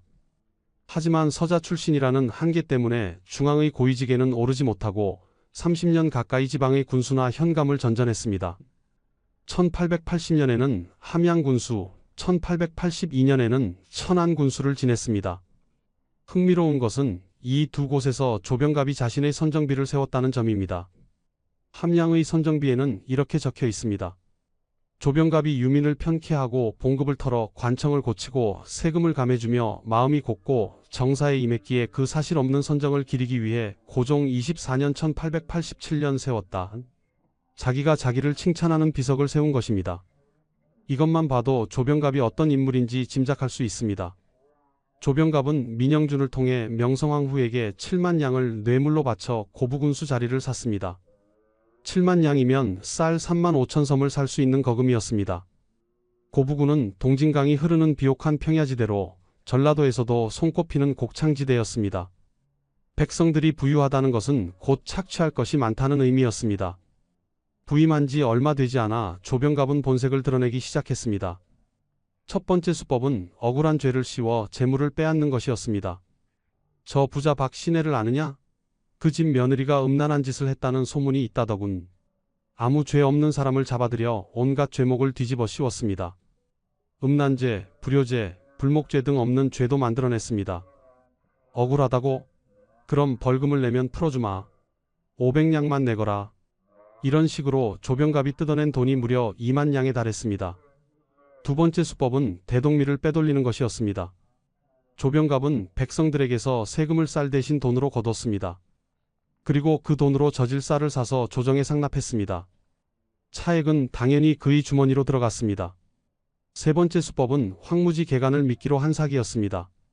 황무지를 개간하는 백성에게는 3년간 세금을 면제해주겠다. 백성들은 열심히 황무지를 일궜습니다. 드디어 황무지가 옥토로 변했고 가을이 되어 첫 수확을 했습니다. 그런데 바로 그때 관아에서 아전들이 들이닥쳤습니다. 세금을 내라. 군수님께서 3년간 면제해 주신다고 하지 않았어? 그게 언제적 이야기냐? 지금은 당장 세금을 내야 한다. 네 번째 수법은 죽은 사람과 어린아이에게도 세금을 매기는 것이었습니다. 이 집은 성인 남자가 셋이니 세금을 세목 내야 한다. 하지만 아버지는 작년에 돌아가셨고 막내는 아직 5살입니다. 상관없다. 호적에 올라 있으면 세금을 내야 한다. 이것을 백골증포라고 합니다. 죽은 사람의 뼈에게도 세금을 매긴다는 뜻입니다. 다섯 번째는 아버지의 공덕비를 세운다는 명목으로 돈을 거두는 것이었습니다.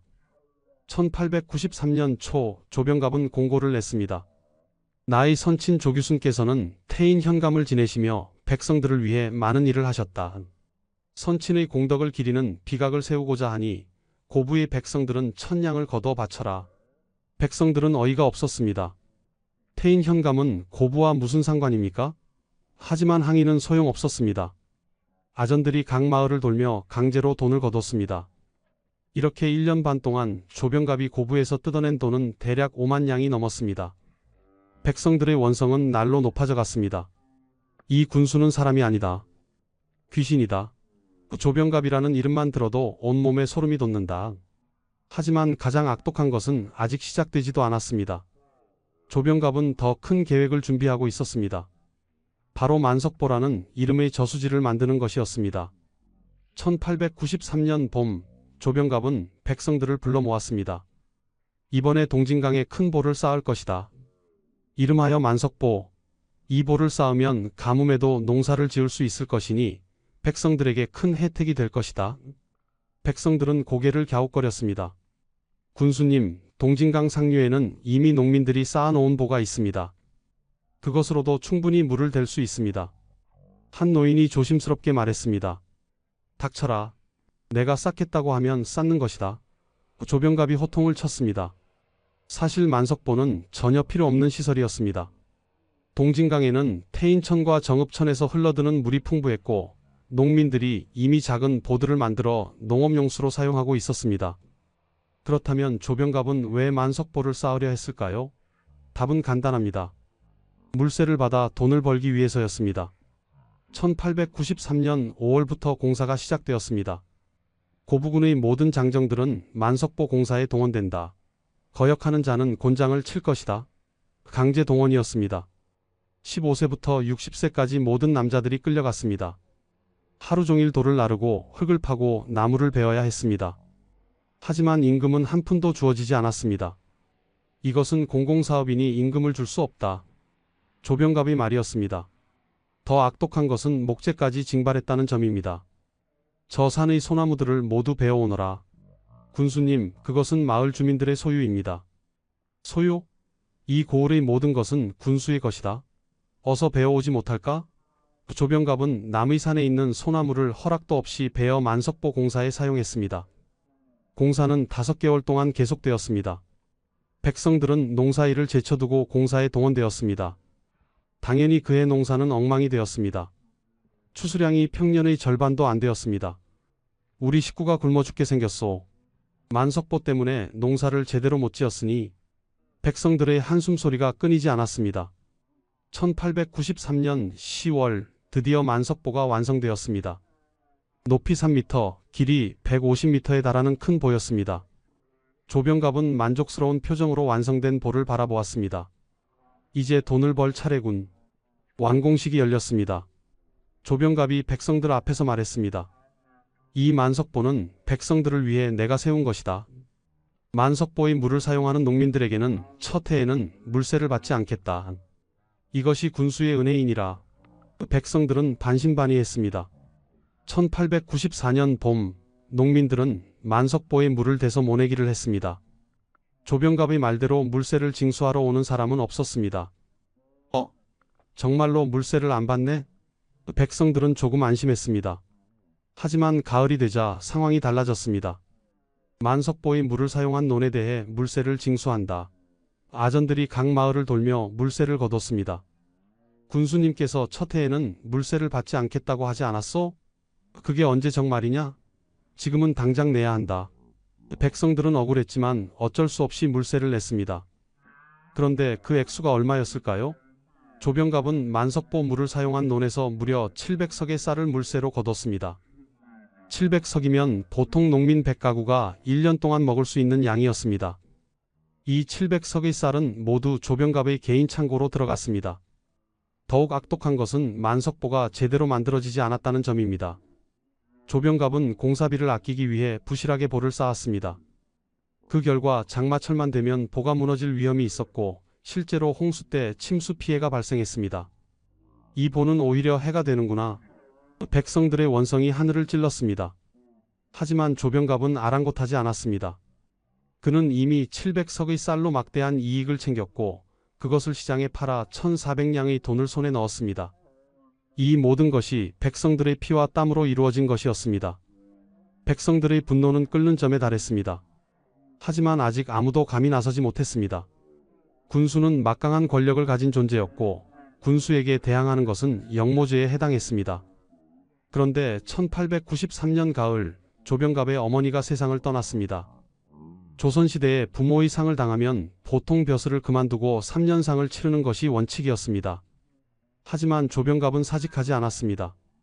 대신 그는 또 다른 수탈 계획을 세웠습니다. 내 어머니의 장례를 성대하게 치러야겠다. 부조금을 거둬라. 얼마나 거두오리가? 2,000냥이면 되겠지. 2,000냥. 이것은 엄청난 액수였습니다. 고부군 전체 백성들이 세금으로 1년에 내는 돈이 대략 1만 냥 정도였으니 2,000냥은 그중 5분의 1에 해당했습니다. 백성들은 분노했습니다. 만석보 때문에 농사를 망쳤는데 또 돈을 내라고? 물세도 속여서 받아갔는데 이제는 부조금까지? 이것은 너무하다. 절대 낼 수 없다. 각 마을에서 반대 의견이 빗발쳤습니다. 이때 한 사람이 나섰습니다. 바로 전봉준의 아버지 전창혁이었습니다. 전창혁은 당시 66세의 노인이었지만 고부군 향교의 장의를 지낸 적이 있는 지역의 명사였습니다. 우리가 대표를 뽑아 관아에 가서 항의합시다. 전창혁이 제안했습니다. 전 선비께서 대표가 되어주시오. 백성들이 전창혁을 대표로 추대했습니다. 1893년 12월 전창혁은 백성 대표들과 함께 고부 관아로 갔습니다. 그리고 조병갑에게 부조금을 거둘 수 없다고 항의했습니다. 조병갑은 노발대발했습니다. 감히 백성 주제에 군수에게 대들어? 이것은 영모다. 군수님, 백성들이 너무 가난합니다. 만석보로 농사를 망쳤는데 어떻게 돈을 내겠습니까? 닥쳐라. 이놈을 당장 잡아가두라. 전창혁과 몇몇 대표들이 옥에 갇혔습니다. 그리고 다음날 전창혁은 곤장 80대를 맞았습니다. 66세의 노인에게 곤장 80대는 사형 선고나 다름없었습니다. 그날 밤 전창혁은 집으로 돌아왔지만 숨을 거두었습니다. 아들 전봉준은 아버지의 시신을 끌어안고 밤새 울었습니다. 아버지, 제가 반드시 원수를 갚겠습니다. 이 조병갑 그리고 이 땅의 모든 탐관 오리들을 몰아내겠습니다. 그의 결심은 돌처럼 단단했습니다. 조선 역사상 가장 거대한 농민혁명이 곧 시작될 것이었습니다. 1893년 12월 전창혁의 죽음 이후 고부의 분위기는 살벌했습니다. 백성들은 공개적으로 항의하지 못했지만 마음속으로는 분노가 끓어올랐습니다. 전봉준은 아버지의 장례를 치르고 나서 조용히 움직이기 시작했습니다. 그는 38세였습니다. 몰락한 양반 출신으로 가난하게 살아왔지만 한문을 읽을 줄 알았고 동학의 고부 접주였습니다. 전봉준은 은밀히 동지들을 모았습니다. 김덕명, 김계남, 손아중, 최경선 같은 동학 첩주들과 정익서, 김도삼 같은 평민 지도자들이 하나둘 모여들었습니다. 조병갑의 횡포는 더 이상 참을 수 없습니다. 우리가 일어서야 합니다.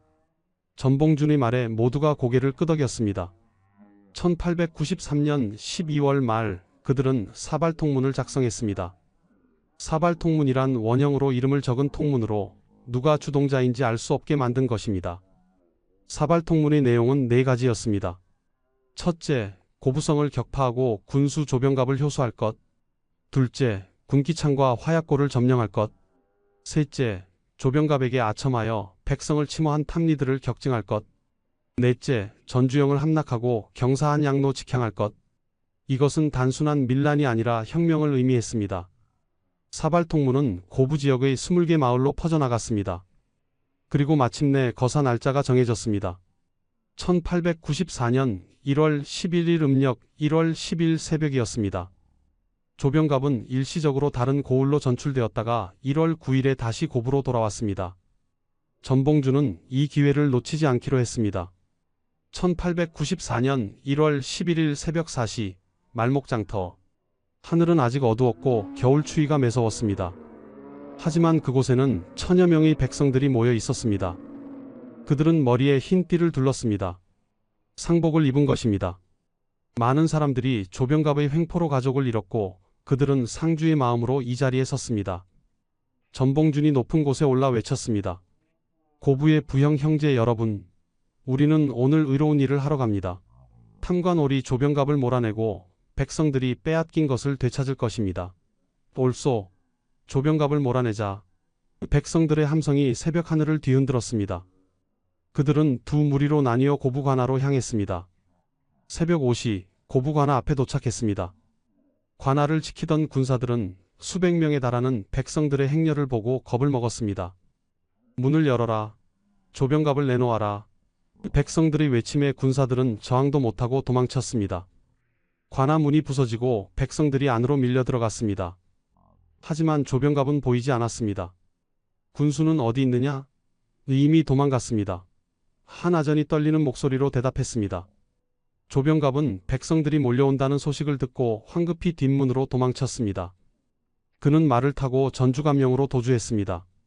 조병갑이 도망쳤다니 안타깝지만 우리가 할 일은 많다. 무기고를 열어라. 전봉준의 명령에 백성들이 무기고 문을 부쉈습니다. 안에는 칼, 창, 활, 화약 등이 있었습니다. 백성들은 이것들을 나눠 가졌습니다. 곡식 창고를 열어라. 조병갑이 빼앗아간 쇠곡을 백성들에게 돌려주자. 창고 문이 열리자 엄청난 양의 쌀이 쌓여 있었습니다. 1400석이었습니다. 이것은 조병갑이 불법으로 징수한 것들이었습니다. 이 쌀을 각 마을로 나눠 가져가시오. 원래 여러분의 것이었습니다. 1400석의 쌀은 공정하게 각 마을로 분배되었습니다. 옥에 갇힌 죄수들을 풀어주자. 대부분 억울한 죄목으로 갇힌 사람들이다. 감옥문이 열리고 수십 명의 죄수들이 풀려났습니다. 만석보를 허물자. 그것은 우리에게 해만 끼쳤다. 백성들은 만석보로 향했습니다. 수백 명이 달려들어 볼을 부쉈습니다. 돌을 드러내고 둑을 허물었습니다. 몇 시간 만에 만석보는 흔적도 없이 사라졌습니다. 조병갑의 앞잡이 노릇을 한 아전들을 처벌하자 백성들을 가장 괴롭혔던 악질 아전 몇 명이 잡혀왔습니다. 전봉준은 그들을 곤장으로 때린 후 풀어주었습니다. 죽이지는 않았습니다. 불필요한 피를 흘리지 않으려는 것이었습니다. 이날 하루 동안 고부는 백성들의 손에 들어갔습니다. 조선 500년 역사상 처음으로 백성들이 관할을 점령한 것입니다. 하지만 전봉준은 알고 있었습니다. 이것은 시작에 불과하다는 것을. 조정에서 군대를 보내 진압하려 할 것이고 그때는 더 큰 싸움이 벌어질 것이라는 것을. 그날 저녁 전봉준은 동지들과 함께 앞으로의 계획을 논의했습니다. 우리는 여기서 멈출 수 없습니다. 조선 전체를 바꿔야 합니다. 그의 눈에는 더 큰 꿈이 담겨 있었습니다. 동학농민혁명은 이제 막 시작되었습니다. 고부 봉기 소식은 삽시간에 전라도 전역으로 퍼졌습니다. 정읍, 태인, 김제, 부안 등 인근 고을의 백성들이 호응했습니다. 각 지역의 동학 첩주들과 백성 지도자들이 움직이기 시작했습니다. 한편 전주감령으로 도망친 조병갑은 전라감사 김문현에게 급히 보고했습니다. 감사님, 큰일 났습니다. 고부에서 밀란이 일어났습니다. 무슨 소리인가? 자세히 보고하라. 동학 교도들이 수천 명이나 모여 관할을 습격했습니다. 저는 간신히 목숨을 건져 도망쳐 왔습니다. 조병갑은 자신의 횡포는 숨기고 백성들이 일방적으로 폭동을 일으켰다고 거짓 보고했습니다. 김문현은 즉시 조정에 장계를 올렸습니다. 한양의 조정에서는 긴급회의가 소집되었습니다. 고종이 물었습니다. 고부에서 밀란이 일어났다고? 그 원인이 무엇이오? 조정은 장흥부사 이용태를 안핵사로 용산현감 박원명을 신임 고부군수로 임명했습니다. 그리고 조병갑은 파면되어 의금부로 압송되었습니다. 박원명이 고부에 도착하자 백성들은 기대를 걸었습니다. 박원명은 부임 첫날 백성들 앞에서 약속했습니다. 본 군수는 조병갑의 패단을 바로잡을 것이오. 전봉준도 일단은 그를 믿고 농민군을 해산하기로 했습니다. 1894년 2월 초 고부의 농민들은 각자 집으로 돌아갔습니다. 하지만 안핵사 이용태는 달랐습니다. 이것은 밀란이 아니라 역모다. 동학 교도들이 조직적으로 반란을 일으킨 것이다. 이용태는 백성들의 항변을 듣지 않았습니다. 오히려 그는 봉기에 참여한 사람들을 색출하기 시작했습니다. 고문과 약탈이 자행되었습니다. 이것은 조병갑보다 더하구나. 백성들의 분노가 다시 끌어올랐습니다. 전봉준은 더 이상 참을 수 없었습니다. 그는 인근 지역의 동학 첩주들에게 통문을 보냈습니다. 보국 안민의 기치 아래 다시 일어서야 합니다. 1894년 3월 21일 음력 2월 15일 전라도 무장현, 전봉준, 손아중, 김계남 등이 이끄는 농민군이 다시 모였습니다.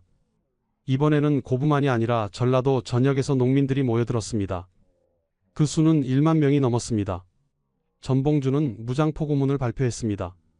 우리가 의를 들어 여기 이른 것은 창생을 도탄에서 건지고 국가를 반석 위에 두고자 함이라. 농민군은 4가지 행동강령과 12개 조의 군율을 정했습니다. 불필요한 살생을 금지하고 백성의 재물을 빼앗지 말며 엄격한 규율을 세웠습니다. 농민군은 빠르게 성장했습니다. 3월 말에는 부안, 정읍, 고창을 점령했고 4월 27일에는 전주성을 점령했습니다. 바로 이때 조정은 치명적인 실수를 저질렀습니다. 청나라에 원병을 요청한 것입니다. 1894년 6월 초 청나라 군대 2,500명이 아산만에 상륙했습니다. 일본도 텐진 조약에 따라 군대 8,000명을 인천에 상륙시켰습니다. 조선 땅에 청나라 군대와 일본군이 동시에 들어온 것입니다. 전봉주는 사태의 심각성을 깨달았습니다. 이러다가는 우리 땅이 전쟁터가 되겠구나. 또 5월 8일 전주화약이 체결되었습니다. 농민군은 전주성에서 물러나고 조정은 농민군의 패전 개혁안 27개 조를 수용하기로 약속했습니다. 전봉주는 각 지역에 집강소를 설치하고 개혁을 실행하기 시작했습니다. 하지만 평화는 오래가지 않았습니다. 6월 21일 조선에 주둔하던 일본군이 경복궁을 점령했습니다. 7월 25일 청일전쟁이 발발했습니다. 전봉주는 더 이상 참을 수 없었습니다. 왜적을 몰아내야 한다. 9월 그는 다시 봉기를 일으켰습니다. 북접과 남접이 합쳐 10만 명이 넘는 대군이 되었습니다. 하지만 일본군은 신식 무기로 무장하고 있었습니다. 11월 공주 우금치 전투에서 농민군은 참패했습니다. 죽창과 낡은 화승총으로는 일본군의 소총과 대포를 당할 수 없었습니다. 수천 명의 농민군이 전사했습니다. 전봉주는 간신히 살아남아 전라도로 도망쳤습니다. 하지만 12월 2일 순창에서 체포되었습니다. 1894년 12월 전봉주는 한양으로 압송되었습니다. 조정은 그를 의금부에 가두고 신문했습니다. 하지만 전봉주는 끝까지 자신의 신념을 굽히지 않았습니다. 반란이 아닙니다. 보국 안민을 위한 의로운 봉기였습니다. 탐관 오리들이 백성을 괴롭혔기에 일어선 것입니다. 조병갑과 같은 자들이 벼슬을 하는 한 조선에 희망은 없습니다. 전봉주는 당당했습니다. 1895년 3월 29일 음력 전봉주는 교수형을 선고받았습니다. 그의 나이 40세였습니다. 다음 날 전봉주는 형장에 섰습니다. 그의 얼굴에는 두려움이 없었습니다. 조선의 백성들이여, 언젠가는 이 땅의 정의가 실현될 것을 믿습니다. 그의 마지막 외침과 함께 교수대의 발판이 떨어졌습니다. 동학농민혁명의 지도자 전봉주는 그렇게 생을 마감했습니다. 그와 함께 손아중, 최경선, 김덕명 등 주요 지도자들도 처형되었습니다. 수만 명의 농민군이 전쟁에서 죽거나 체포되어 처형되었습니다. 그렇다면 이 모든 비극의 원인을 제공한 조병갑은 어떻게 되었을까요? 조병갑은 1894년 1월 고부 봉기 직후 파면되어 전라도 강진 고금도로 유배되었습니다. 그는 유배지에서 1년을 보냈습니다. 하지만 1895년 놀라운 일이 벌어졌습니다. 친일 내각이 그를 석방한 것입니다. 일본군이 경복궁을 점령하고 세운 내각은 조병갑 같은 부패한 관리들을 오히려 중용했습니다. 1895년 석방된 조병갑은 한양으로 돌아왔습니다. 그리고 믿을 수 없는 일이 벌어졌습니다. 1898년 조병갑은 고등재판소 판사로 임명된 것입니다. 지방의 군수에서 중앙의 고위 판사로 승진한 것입니다. 더욱 아이러니한 것은 그가 판사로서 내린 판결이었습니다.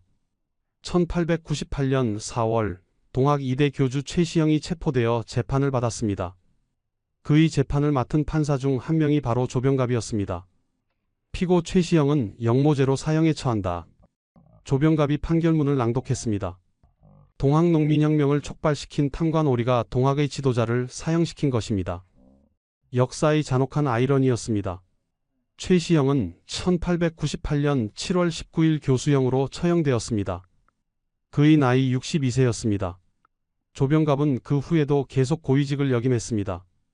1904년에는 황실비서원 주임관인 비서원승으로 임명되었습니다. 1912년 5월 23일 조병갑은 충청남도 공주에서 사망했습니다. 그의 나이 68세였습니다. 그는 동학농민혁명 이후 예산군 대흥면에 숨어 살다가 공주 신풍면으로 이주해 여생을 보냈습니다. 조병갑의 무덤은 공주시 신풍면 평소리에 있습니다. 흥미로운 것은 그의 무덤에 비석이나 상석 같은 성물이 전혀 없다는 점입니다. 아마도 후손들이 그의 악행 때문에 무덤 주인을 밝히고 싶지 않았던 것으로 보입니다. 생전에 스스로 선정비를 세웠던 사람이 사후에는 이름 석자도 새기지 못한 무덤에 묻힌 것입니다. 백낙씨는 어떻게 되었을까요? 그는 1862년 진주민란 이후 고금도로 유배되었다가 1863년 풀려났습니다. 1866년 영종 진첨절제사로 복귀했고 1877년 평안도병마절도사까지 올랐습니다. 하지만 1885년 다시 부정부패로 귀양을 갔습니다. 그 후 그의 기록은 사라집니다. 언제 어디서 죽었는지 정확히 알 수 없습니다. 역사는 이들을 어떻게 기억하고 있을까요? 조병갑과 백낙씨는 조선 후기 탐관 오리의 상징으로 역사책에 기록되었습니다. 그들의 이름은 부끄러움의 대명사가 되었습니다. 조병갑의 증손녀인 조기숙 전 청와대 홍보수석은 2000년대 이 사실이 알려지자 동학농민혁명 유족들에게 공개 사과를 했습니다. 독립운동가 조병옥은 원래 이름이 조병갑이었는데 탐관오리 조병갑과 이름이 같다는 이유로 개명했다고 합니다. 그만큼 조병갑의 이름은 치욕의 상징이었습니다. 반면 전봉준과 동학농민군은 어떻게 기억되고 있을까요? 오랫동안 그들은 역적으로 취급받았습니다. 하지만 시간이 흐르면서 평가가 바뀌기 시작했습니다. 일제강 점기를 거치며 동학농민혁명은 항일 독립운동의 선구로 재평가되었습니다.